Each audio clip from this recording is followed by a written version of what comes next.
নমস্কার। আজকের টুকরো কথায় আমার প্রথম ভিডিও। আজকের টপিক বিজ্ঞান ও কুসংস্কার। এটা খুব কমন টপিক। ছোট থেকেই বাচ্চা অবস্থা থেকেই স্কুলে পরীক্ষায় রচনা আসতো বিজ্ঞান ও কুসংস্কার। খুব পড়েছি, লিখেছি, সকলের কাছেই খুব চেনা। আজকে এই টপিকটা নিয়ে একটু অন্যরকম আলোচনা।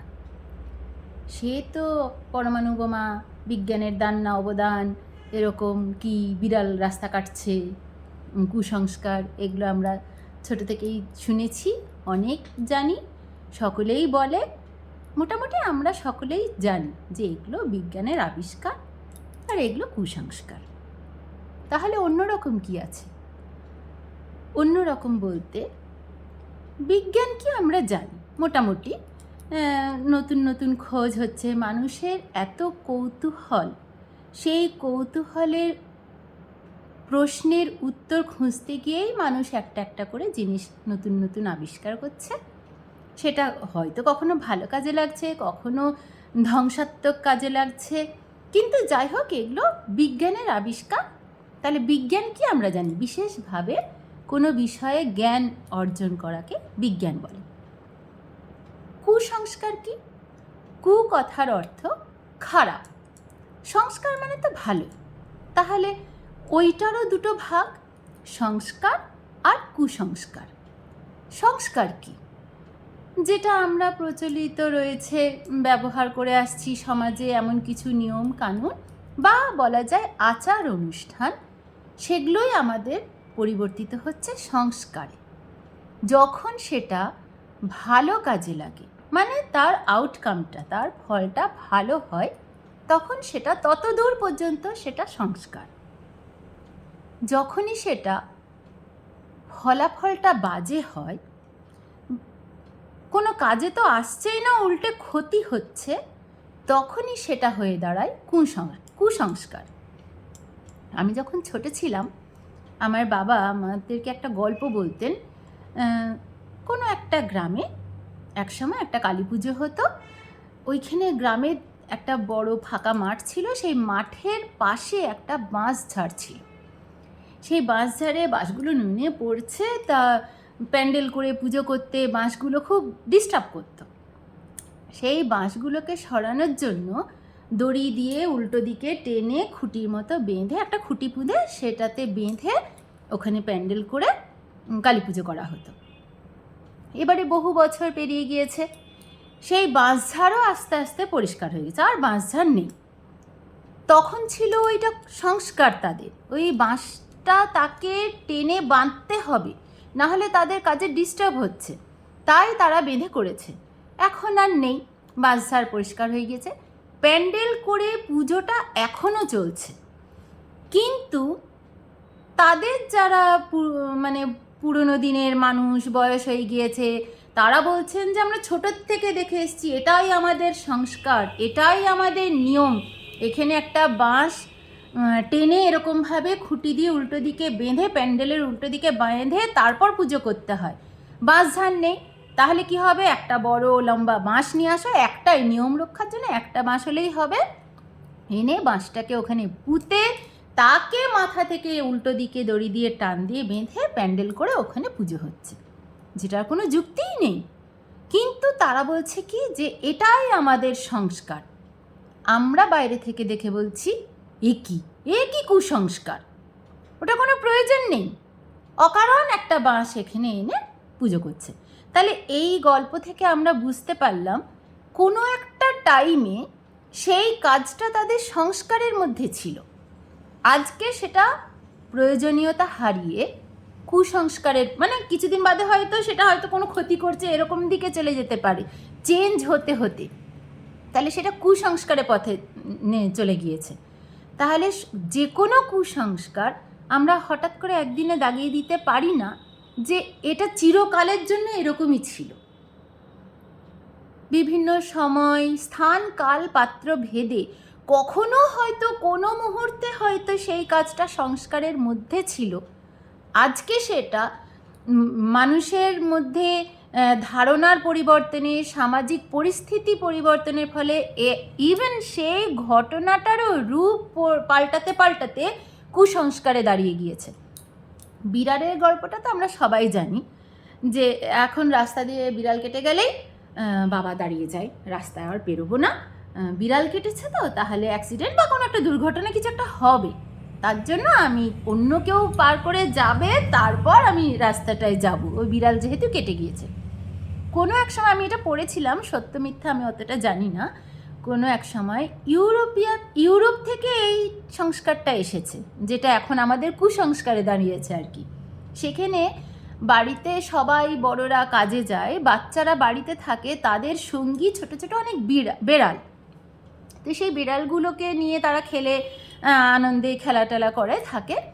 বাড়ি থেকে হুটহাট করে বিড়ালগুলো বাচ্চাদের সঙ্গে খেলতে খেলতে রাস্তায় এখনও বিড়াল তো ওইরকম লাফিয়ে দৌড়ে রাস্তা দিয়ে পেরিয়ে গেল, তাহলে তার পিছনে ছোট বাচ্চাটাও দৌড়ে যাবে তার বিড়াল ছানাকে ধরতে। গাড়ি ঘোড়া যারা যায় তারা যেই দেখলো একটা রাস্তা দিয়ে বিড়াল পেরোলো, তখন একটু দাঁড়িয়ে যায় যে এর পিছনে হয়তো কোনো একটা বাচ্চা আসছে, দাঁড়িয়ে দেখে নেয় যে আসছে কি না, তারপর মানে গাড়িটা একটু স্লো করলেও করবে আর কি। তখন আমার মনে হলো ও পারপাসটা এটা ছিল, বিড়াল গেলে তার পিছনে আরেকটা কোনো বাচ্চাও হুট করে আসলে একটা দুর্ঘটনা ঘটে যাবে, তাই সেটাকে আটকাবার জন্য বিড়াল রাস্তা ক্রস করলে গাড়ি দাঁড় করিয়ে বা স্লো করে দেখা হতো বাচ্চা যাচ্ছে কিনা দুর্ঘটনা থেকে বাঁচার জন্য। সেটা আমরা করে দিলাম কি, বিড়াল রাস্তা ক্রস করলেই আর কেউ আমরা যাব না, দুর্ঘটনা হয়ে যাবে তাই। মানে দুর্ঘটনা কথাটাও রয়েছে, বেড়ালও রয়েছে, রাস্তাও রয়েছে, কিন্তু সব কিছু এলোমেলো করে একটা অন্যরকম মানে করে দিলাম। এটা এখন একেবারেই কুসংস্কারের পর্যায়ে চলে গিয়েছে, এটা মানা কোনো মানেই হয় না। ছোটো থেকে মনে হতো কেন এই যে কেন আমরা এটা মানবো, বা বলে দিচ্ছে যে বড়রা এই বেড়াল রাস্তা করে পার করেছে তাহলে এখন আর বেরোবি না, তখন আমার খালি মনে হতো কেন, প্রশ্নটা করলে উত্তর পেতাম না, বলছি যা তাই শুনবি। আমার ছেলে মেয়েও তাই, বিভিন্ন রকম বলে দিলে এটা করবি ওটা করবি বলে দিলে কেন মা এটা কেন করব, আমি তখন বলি, সবসময় বলি যে যেটাই মনে হবে যে কেন করব উত্তরটা খোঁজার চেষ্টা করবি, হয়তো আমার কাছে উত্তরটা পেলি না কোনো সোর্স থেকে যদি পেয়ে যাস, তখন যদি মনে হয় যে হ্যাঁ এটা এখনও আমার করা প্রয়োজন, তাহলে নিশ্চয়ই করবি, ওটা সংস্কার। আর যদি মনে হয় না এটার কোনো প্রয়োজন নেই তাহলে করবি না, তাহলে ওটা কুসংস্কার তোর কাছে। আবার যদি পরবর্তীকালেও কখনো দেখিস যে না প্রয়োজনীয়তা আছে, তখনও কিন্তু ওটা সংস্কারই মনে করবি, রিজিড হয়ে যাবি না। আজকে সেরকমই নতুন একটা বিষয় জানতে পারলাম কিছুদিন আগেই, এই বছরেই কুম্ভ মেলা অনেক বছর বাদে হচ্ছে, প্রয়াগে কুম্ভ মেলা, সকলে একদম পাগল হয়ে গেল, ধর্মস্থানে যাবে, বিশাল একটা কিছু ধর্ম, অনেক বছর বাদে নাকি এই যোগটা এসেছে। আমার মা তিনিও যাওয়ার জন্য পাগল হয়ে গেছে, আমার মামা মাসি পিসি সবাই যাচ্ছে দেখে আমার মা ভালো, আমি একা পৃথিবীতে পাপিষ্ঠা যে যেতে পারছি না, আমরা তাকে সকলে বুঝিয়েছি দেখো এত ভিড় এত মানুষ এরকম যাচ্ছে পাগলের মতো, তোমাকে আমরা ছাড়তে পারি না, অনেক বোঝালাম তোমার যা কিছু ধর্মকর্ম করার এখানে করো, বুঝিয়ে টুঝিয়ে যা হোক, তার যাওয়াটা আটকেছিলাম, কিন্তু তার মনে কোথাও না কোথাও একটা খুঁতখুঁতানি থেকেই গিয়েছে। তখন এই কথাটা আমার জানা ছিল না, আমার এই নানা জিজ্ঞাসার থেকে আজকে আমি এই উত্তরটা পেয়েছি। আজকে আমার মাকেও এই ভিডিওটা দেখার অনুরোধ করব। কুম্ভ মেলা যখন প্রথম এইটা চালু হয় প্রথাটা, তখন তার পারপাসটা ছিল অন্য।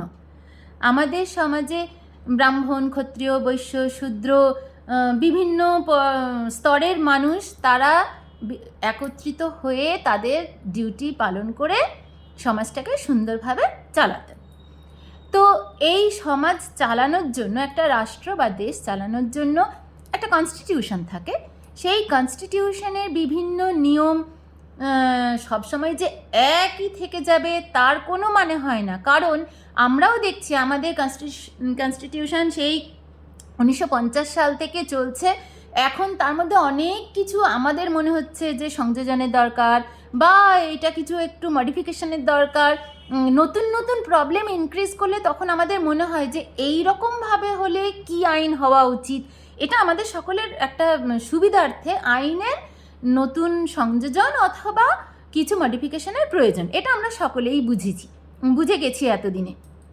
তো সেই রকমই কারণে তখনকার সমাজে, মানে অনেক দিন আগের কথা বলছি, যখন কবে থেকে শুরু হয়েছে এই কুম্ভ মেলা, 1000 বছর আগে, তারও আগে, তা তখনকার মানুষ, এত বড় দেশ আমাদের ভারতবর্ষ, সেইখানে বিভিন্ন রকম ছোট ছোট রাষ্ট্র রয়েছে, তাতে বিভিন্ন স্তরের মানুষ, ব্রাহ্মণ, ক্ষত্রিয়, বৈশ্য, শূদ্র, সকলে যখন একসাথে সমাজ চালাতে গিয়ে কিছু কিছু এরকম নতুন নতুন প্রবলেম ইনক্রিজ হচ্ছে, সেইটার সলিউশন বার করার জন্য তাদের আলাপ আলোচনার প্রয়োজন। সবাই মিলে একসাথে বসে বিভিন্ন রকম আলোচনার মাধ্যমে যে সলিউশনগুলো উঠে আসবে, কোনো মডিফিকেশান বা কিছু সংযোজনের দরকার, সেগুলো তারা করবে।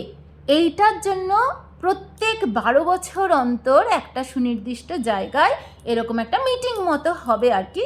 সেখানে সমাজের বিভিন্ন স্তরের রিপ্রেজেন্টেটিভ হিসেবে মানুষ আসবেন, তারা আলাপ আলোচনা করে এরকম কিছু চেঞ্জ বা কিছু নতুন সংযোজন করে সেইটাকে আবার পরবর্তীকালে অ্যাপ্লাই করা হবে আর কি। এই পারপাসে কুম্ভ মেলা হয়েছিল।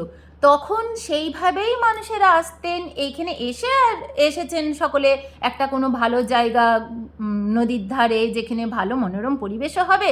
আবার বিভিন্ন ঋষি মুনি, তারা তো আসতেন, মানে তাদের জ্ঞান বেশি, ঋষি মুনি এরাও তাদের সাজেশন দেবে, তারা পুজো আর্চাও করবে, যজ্ঞ হবে, মানে একটা পিকনিক পরিস্থিতি আর কি। সকলে আসছে, পূজা আর্চা যাগযজ্ঞ হচ্ছে, বিশাল হুলস্থুল একটা কাণ্ড, সারা ভারতের মানুষ আসছে। এই পারপাসে কুম্ভ মেলা শুরু হয়েছিল। প্রত্যেক 12 বছর অন্তর, কত উন্নত একটা চিন্তা যে আমাদের কনস্টিটিউশনকে কন্টিনিউ চালিয়ে যাওয়ার জন্য, সমাজকে যাতে স্থগিত না হয়ে যায়, এই জন্য তারা এত উন্নত একটা চিন্তায় কুম্ভ মেলা চালু করেছিলেন। সেটা আমরা কি করলাম, যেটা শুধুমাত্র ধর্মের পুজো, গঙ্গা স্নান এই করবে, আমি সারা জীবন যত পাপ করেছি একবার কুম্ভে গিয়ে গঙ্গায় ডুব দিলাম, মানে একদম পবিত্র হয়ে গেলাম, স্বর্গপ্রাপ্তি হয়ে যাবে আমার, পুরো মানেটাই চেঞ্জ করে দিলাম। এইটা আমরা কুসংস্কারের পর্যায়ে নিয়ে গেলাম। তখন ছিল ওটা দারুণ একটা সংস্কার। এইটুকুনি, মানে যে কোনো কুসংস্কারের পিছনে যদি আমরা একটু খোঁজ করি, অবশ্যই পেয়ে যাব কোনো না কোনো দিন, কোনো না কোনো পরিস্থিতিতে সেটা সংস্কারই ছিল। সংস্কার থেকেই আমরা তাকে কুসংস্কারে বানিয়ে দিলাম, কুসংস্কারে পরিণত করে দিলাম। ধন্যবাদ।